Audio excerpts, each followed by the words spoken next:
Bismillahirrahmanirrahim. Assalamualaikum warahmatullahi wabarakatuh. Innal hamdalillah nahmaduhu wa nasta'inuhu wa nastaghfiruh. Wa na'udzu billahi min syururi anfusina wa min sayyiati a'malina. May yahdihillahu fala mudhillalah wa may yudlil fala hadiyalah. Wa asyhadu an la ilaha illallah wahdahu la syarikalah wa asyhadu anna Muhammadan abduhu wa rasuluh sallallahu alaihi wa ala alihi wa sahbihi wa sallama tasliman katsira, amma ba'd. Kaum muslimin jamaah salat maghrib rahimani wa rahimakumullah. Kita bersyukur pada Allah Subhanahu wa taala yang telah membukakan pada malam hari ini kebaikannya untuk kita untuk duduk bersama di masjid ini, tentunya untuk belajar dan mendengarkan kebaikan, mendengarkan ilmu, mendengarkan Al-Quran, mendengarkan hadits Nabi sallallahu alaihi wa ala alihi wasallam, mendengarkan warisannya. Kita maklumi bersama, kita sekarang ini di awal tahun 1448 Hijriyah, yaitu sudah lebih 14 abad Nabi kita meninggalkan kita. Dan belum punya warisan yang diwariskan kepada kita, yaitu wahyu Allah berupa Quran, berupa hadits. Kata Nabi kita Muhammad sallallahu alaihi wa alihi wasallam, inna ma'asyarul anbiya lam nurith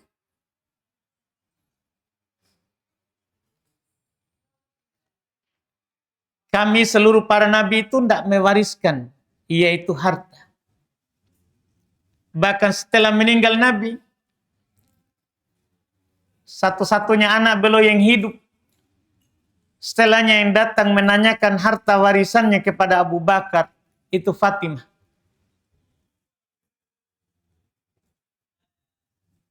Setelah Nabi meninggal, dia datang ke Abu Bakar sebagai khalifah Rasulullah setelahnya. Maka Abu Bakar menyampaikan kepadanya hadits tadi. Nabi pernah katakan, kami para nabi itu tidak mewarisi harta. Makanya di hadits lain Nabi tegaskan, lam nuwarrid dinaron wala dirhama. Tidak mewariskan mata uang dinar, emas, tidak pula mewariskan mata uang perak. Innama warrathul ilma. Sungguh tiada lain yang mereka wariskan adalah ilmu. Faman akhadahu faqad akhadha bihadzin wafir. Siapa saja yang mengambilnya, yang mempelajarinya, mendengarkannya, maka sungguh dia telah mengambil bagian yang banyak. makin banyak yang kita dengar, makin banyak yang kita kaji, yang kita hafal, yang kita amalkan, maka makin banyak warisan Nabi kita yang kita ambil. Makanya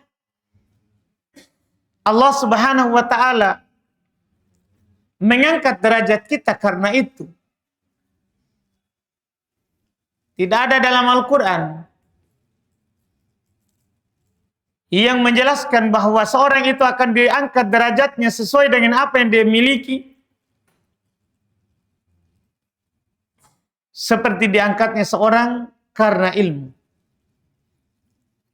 Allah berfirman, yarfa'illahu alladhina amanu minkum walladhina utul ilma darajat. Allah Subhanahu wa ta'ala mengangkat orang-orang yang beriman di antara kalian dan orang-orang yang diberi ilmu beberapa derajat. Orang yang beriman tak punya ilmu itu tidak sama dengan orang yang beriman yang punya ilmu. Allah berfirman, hal yastawil ladzina ya'lamun wal ladzina la ya'lamun. Apakah sama orang yang tahu, yang punya ilmu dengan orang yang tidak tahu? Lihat apa yang Allah Subhanahu wa ta'ala nampakkan di Quran. Siapa menurut kita yang paling utama? Malaikat atau Adam?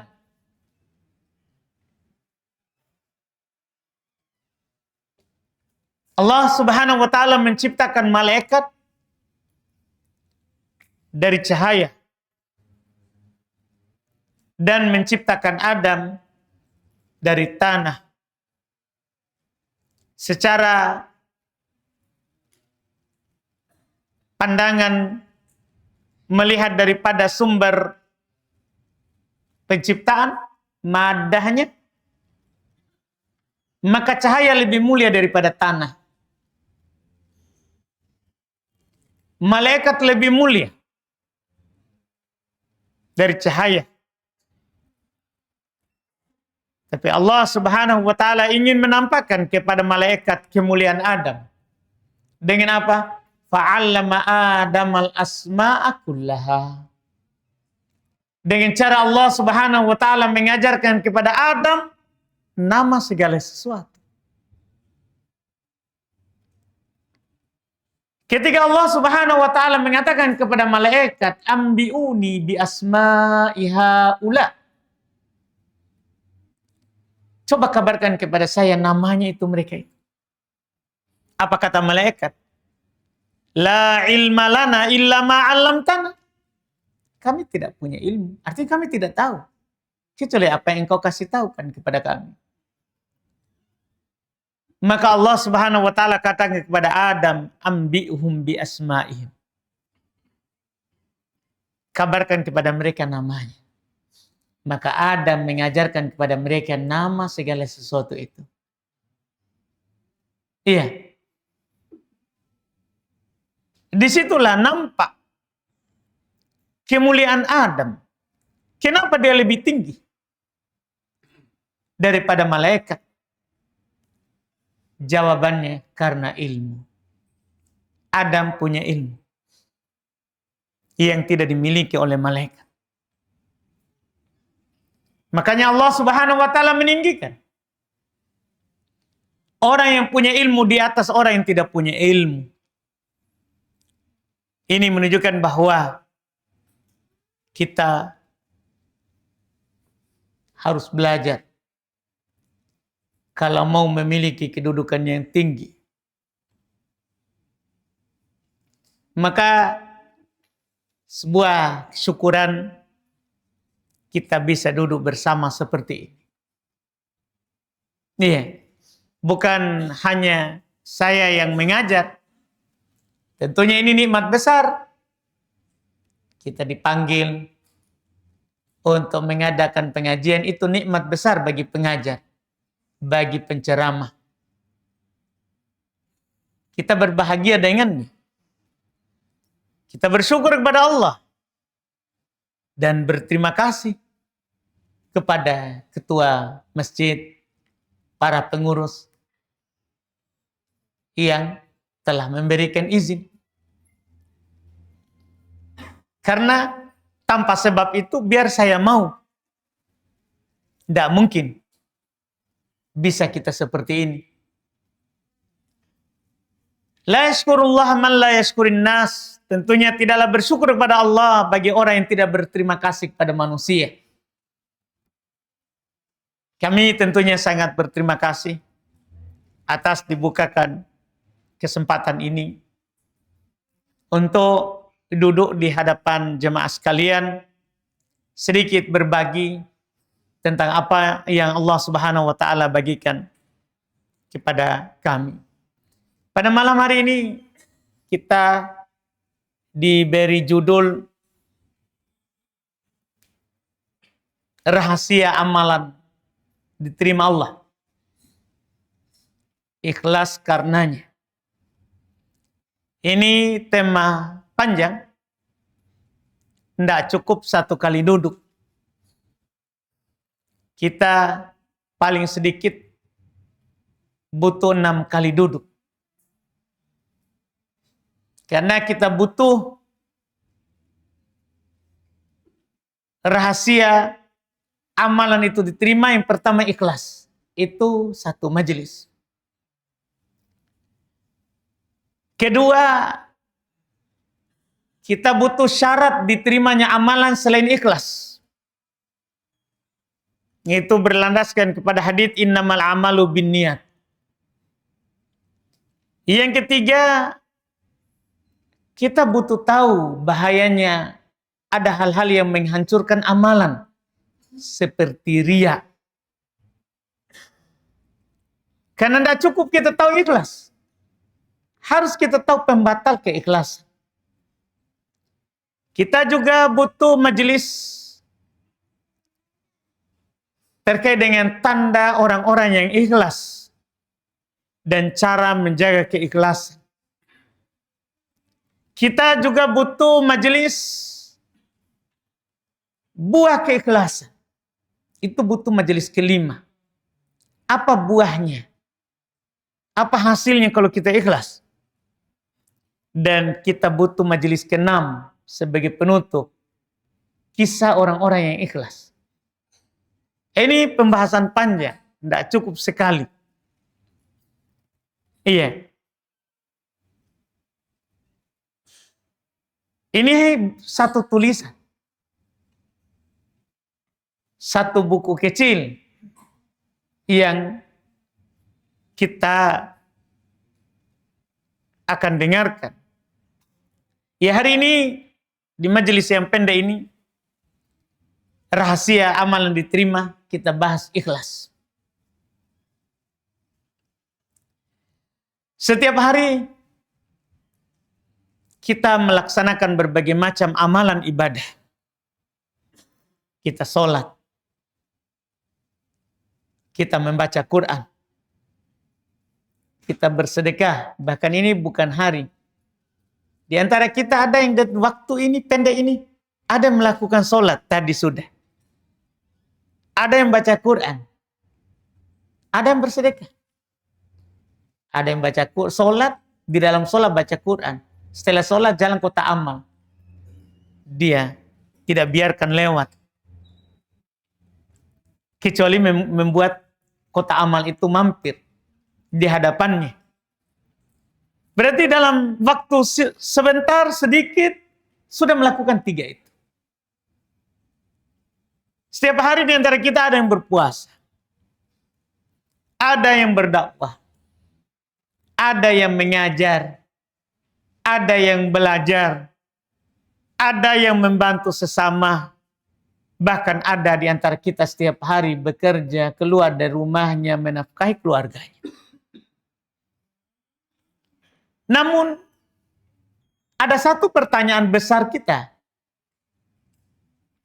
yang kita sering lupakan, yaitu apakah seluruh yang kita lakukan itu diterima?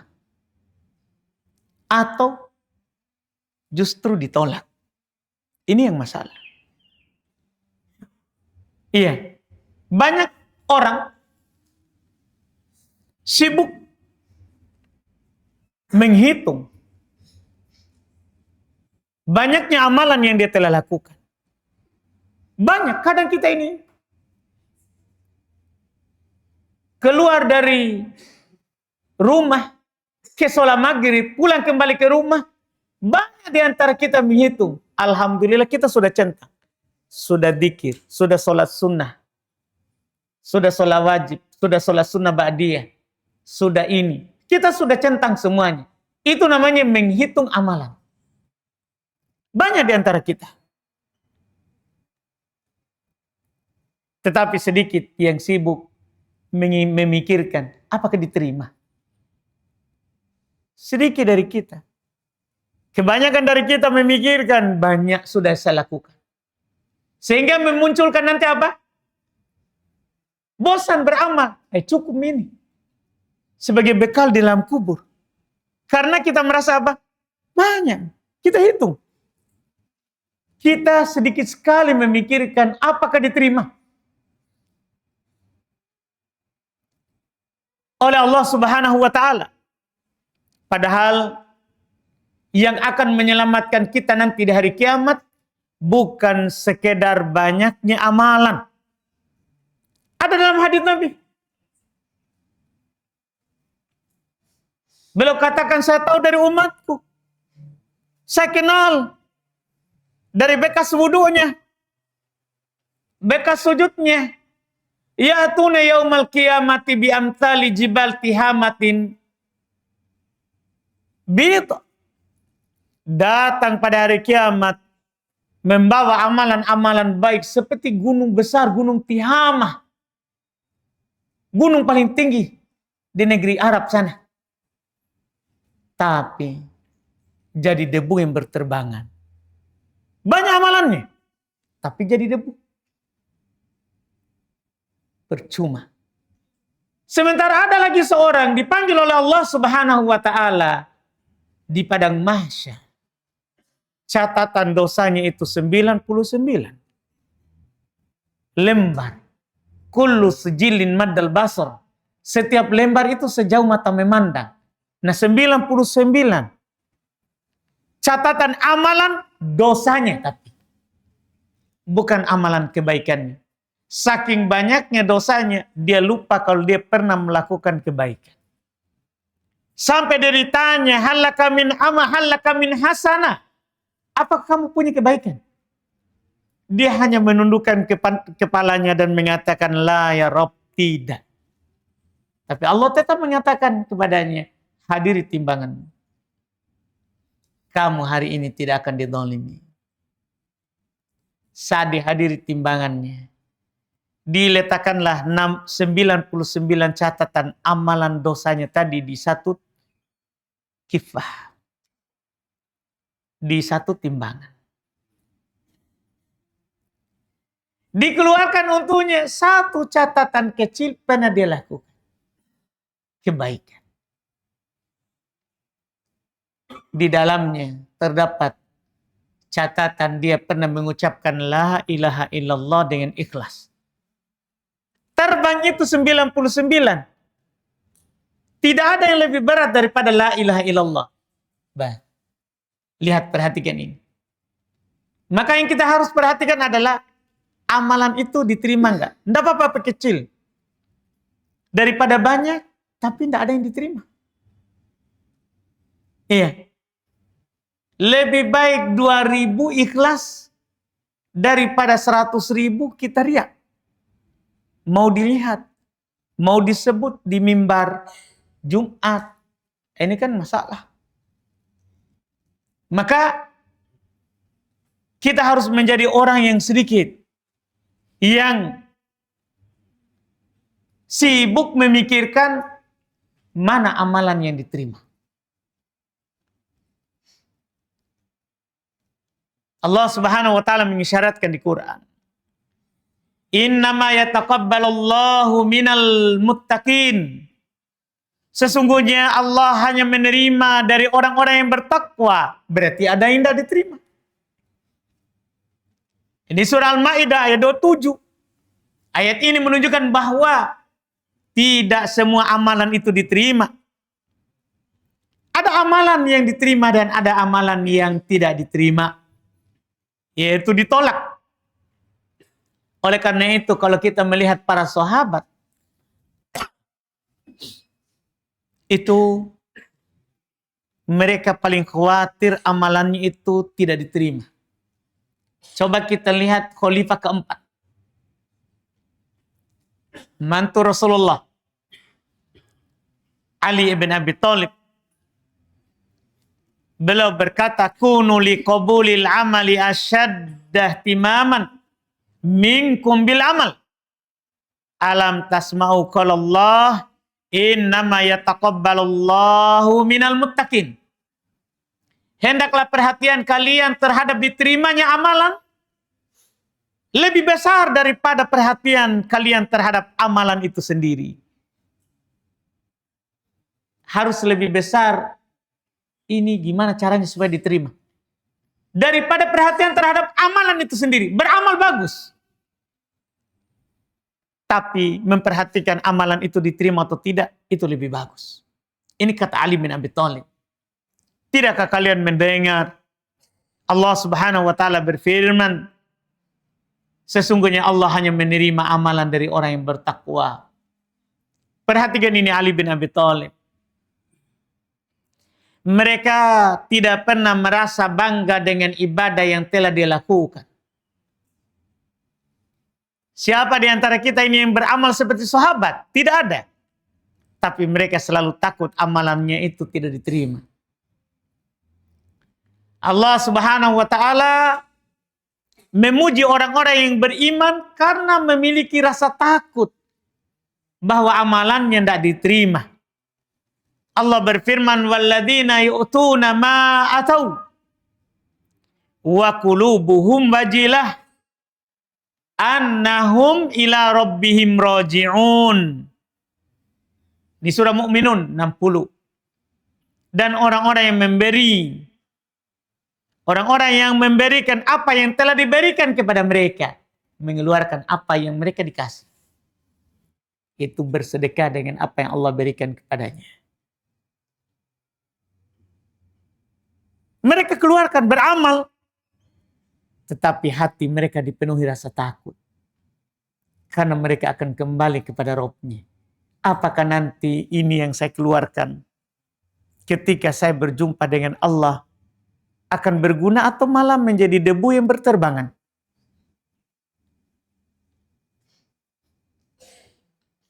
Aisyah radhiyallahu taala anha, istri Nabi kita,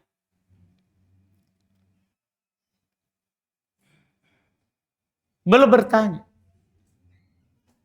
wahai Rasulullah, terkait dengan ayat tadi, kenapa mereka tetap takut padahal kan mereka bersedekah dengan apa yang Allah titipkan kepada mereka? Kata Aisyah, wahai Rasulullah, apakah mereka itu orang yang berzina atau mencuri? Kok takut? Kan dia mengeluarkan apa yang Allah titipkan kepadanya. Kok tetap takut? Apakah di samping itu mereka mencuri atau berzina? Kata Aisyah. Kata Nabi kita, la ya binta Siddiq, walakinnahumul ladina yasumuna wa yusalluna wa yatasaddaqun wa hum yakhafuna alla yutaqabbal minhum. Bukan seperti itu, wahai putrinya As-Siddiq. Mereka adalah orang-orang yang berpuasa. Mereka adalah orang-orang yang sholat.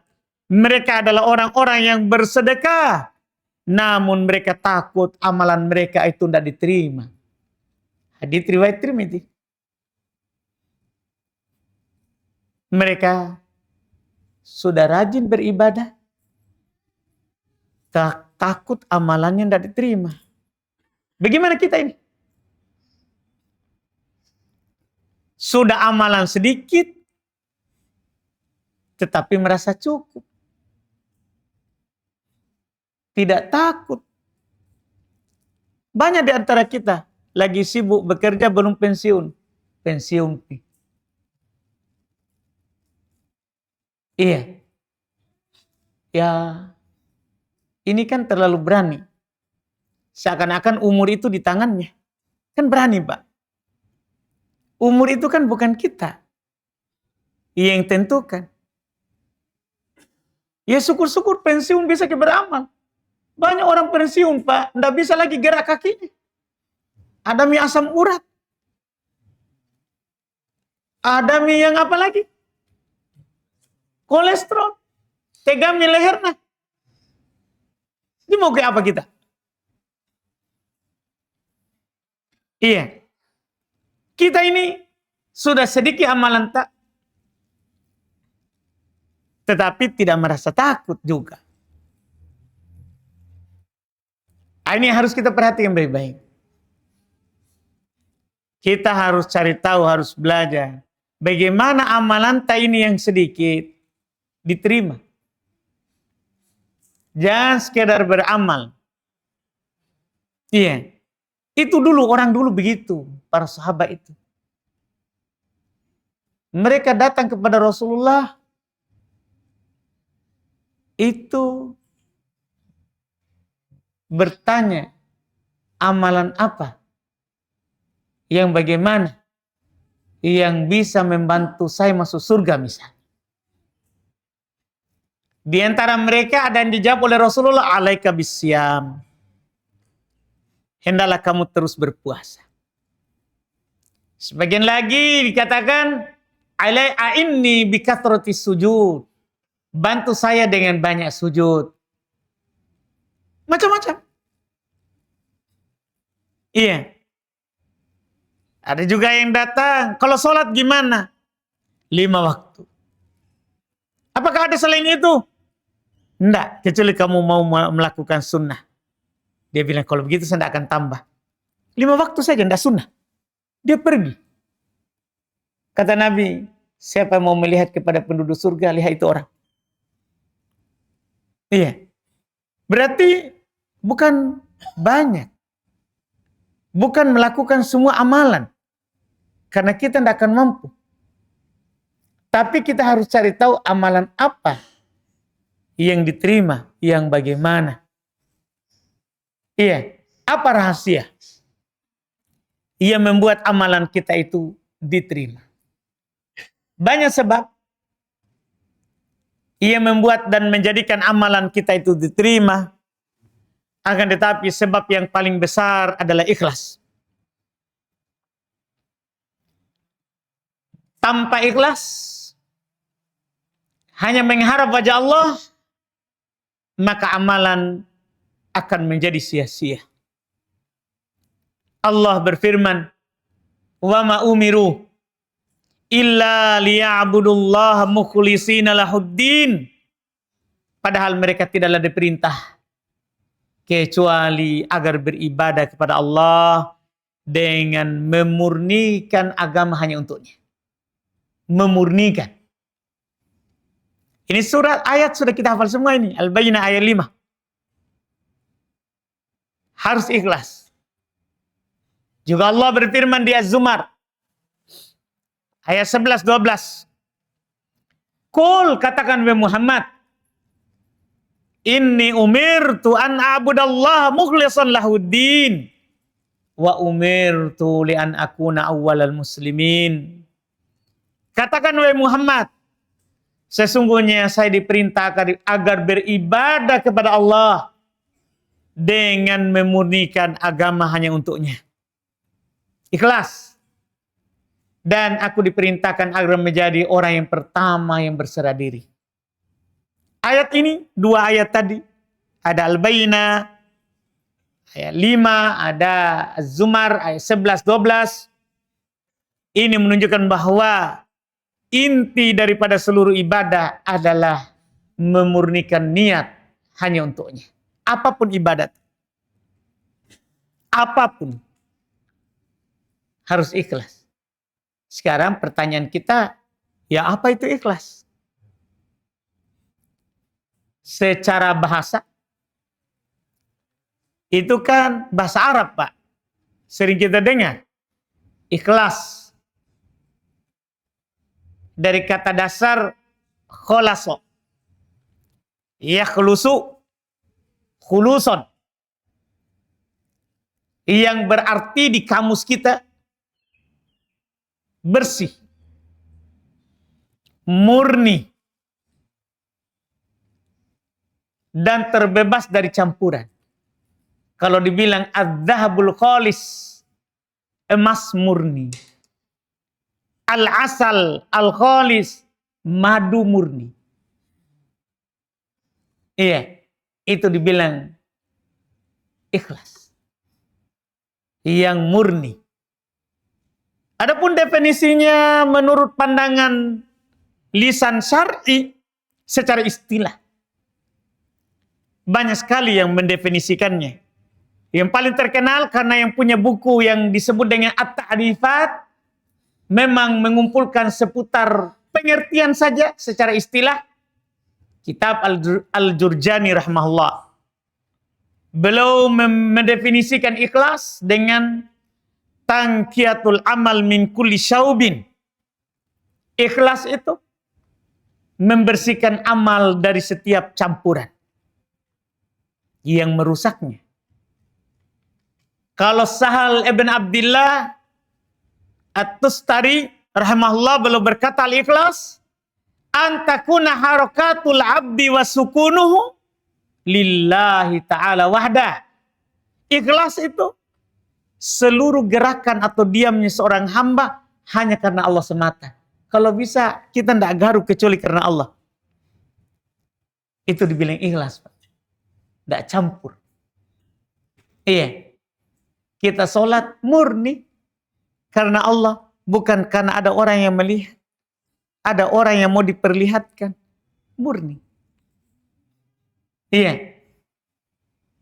Gerakan tak, naik turun tak, diam tak dalam sholat, lillah, itu dibilang ikhlas. Menurut Sahal ibn Abdillah. Menurut Abu Utsman An-Nasaburi, ini orang yang paling terkenal ikhlasnya. Ada kisah lucunya nih, kalau tidak takut panjang saya akan kasih tahu. Tapi ini tidak cukup majelis nanti. Dia kasih tahu kita ikhlas. Karena ini orang paling ikhlas dalam hidup. Iya. Jangan untuk akhiratnya. Untuk dunianya dia ikhlas terima. Karena Allah. Dia bilang, al-ikhlas nisyanu ru'yatil khalqi bidawamin nadhar ilal khaliq. Ikhlas itu adalah tidak lagi memandang manusia dalam beramal karena hati senantiasa tertuju kepada Sang Pencipta. Melupakan orang. Melupakan pandangannya orang. Hanya murni melihat kepada Pencipta. Itu ikhlas. Kalau seperti ini biar bagaimana dunia tak, kita akan tetap beramal. Karena hidup tak karena yang menciptakan kita. Dan memang kita dicipta untuk itu. Kita tidak dicipta hanya sekedar untuk makan, minum. Bukan. Kalau itu apa bedanya kita dengan hewan? Hewan kan gitu dia hidup, Pak. Dia itu makan, minum, tidur, kawin.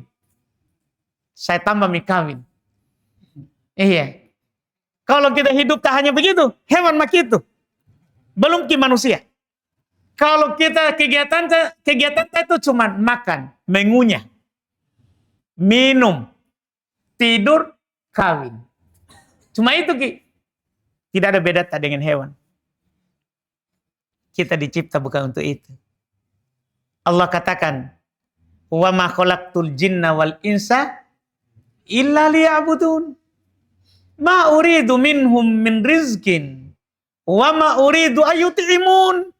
Innallaha huwar razzaq dzul quwwatil matin."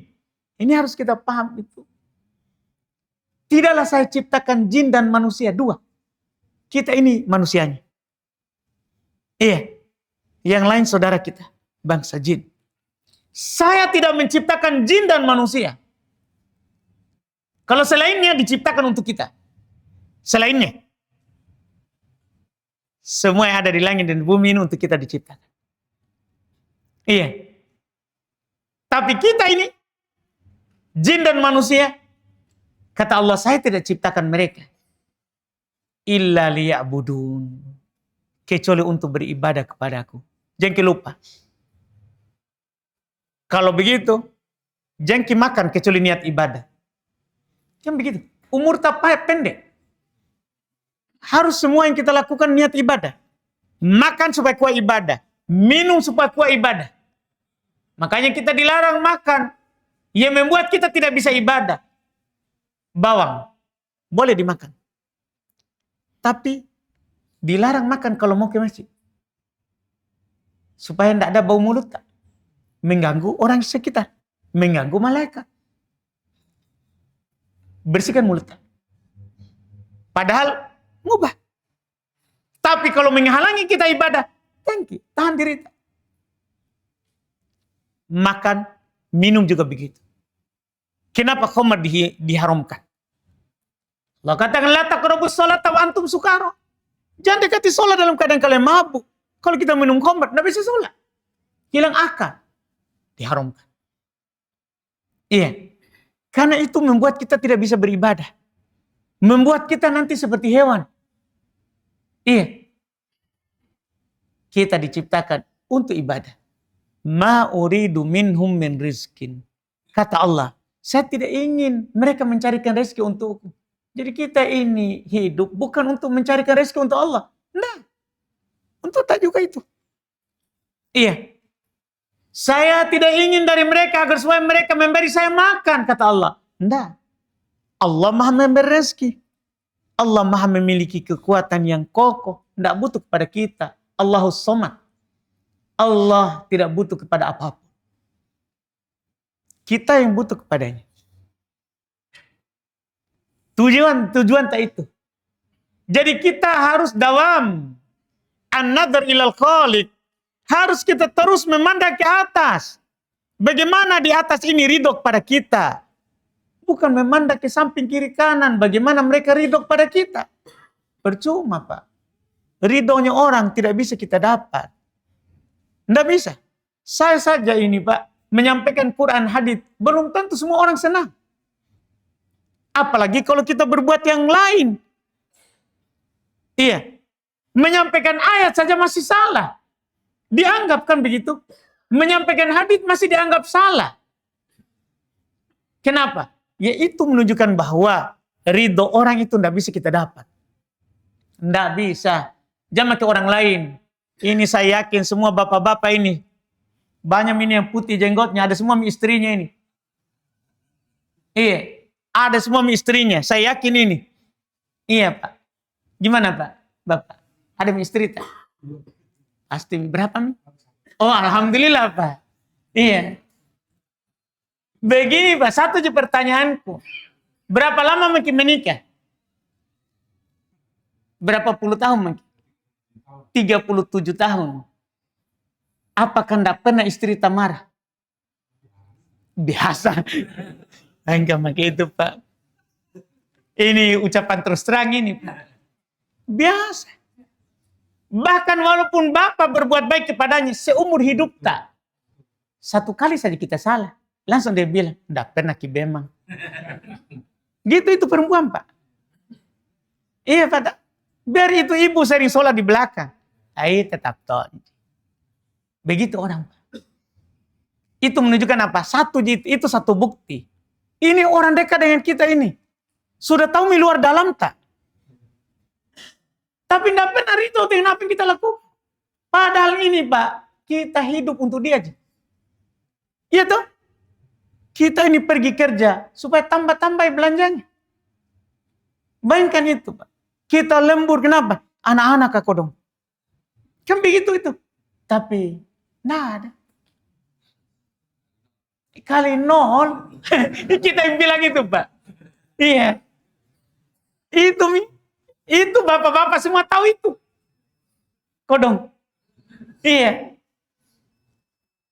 Ini menunjukkan bahwa jengki lihat di sekitar. Jadikan itu untuk mendekatkan diri kita kepada Allah. Karena kalau tidak, merugi kita ini. Iya, merugi kita ini. Ini Pak, yang perlu kita perhatikan. Inilah ikhlas yang harus kita perjuangkan. Allah ciptakan kita untuk itu. Masuk waktu Pak ya?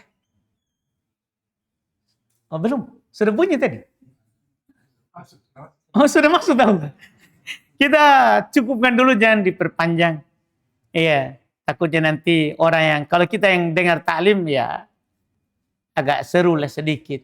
Tapi orang yang datang tunggu adzan kan nanti tidak seru. Kenapa ini Ustaz keceramah terus? Iya. Nah, kita cukupkan dulu Pak, daripada nanti lain kali kita tidak diundang lagi gara-gara terlalu panjang. Alhamdulillah. Kita cukupkan dulu, insya Allah kita lanjut lagi di pertemuan akan datang. Semoga selalu dimudahkan. Insya Allah kita akan bertemu lagi di lain waktu jika ada lagi kesempatan. Subhanak hamdik, kami mohon maaf, kami tutup. Subhanak hamdik, asyhadu an la ilaha illa anta astaghfiruka wa atubu ilaik. Assalamualaikum warahmatullahi wabarakatuh.